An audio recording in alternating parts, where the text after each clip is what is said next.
Ed, for today personal tip, ang aking personal payo for today, paano makakatipid sa oras. Okay, yan yung personal payo ko ngayong araw dahil gusto ko lang bigyan ng tip kung paano ka makakapag-save ng time, no? So kung mapapansin mo sa mga videos na in-upload ko dati paano, mapapansin mo ang kulay ng t-shirt ko ay kadalasan gray and white, minsan blue, minsan naman black, pero ilan lang talaga, no?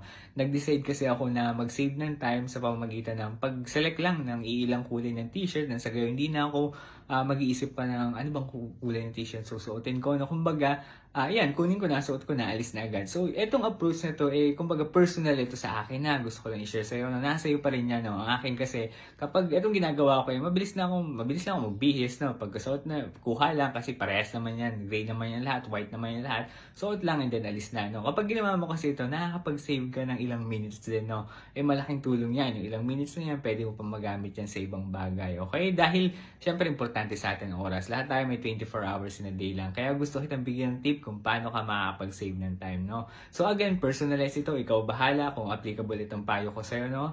At kung nagustuhan mo to, pwede mo rin pala itong i-like and share itong video na to. Pwede mo rin pala i-like and follow yung FB page ko na Ed for Today. Pwede mo rin pala i-follow sa TikTok at pwede ka mag-subscribe sa YouTube account ko na Ed for Today. At kung nagustuhan mo at gusto mo akong supportahan, pwede ka rin pala mag-send ng Facebook stars dito sa Ed for Today FB page ko, no? Sana nagustuhan mo yung personal payo ko. Yun lamang. Salamat.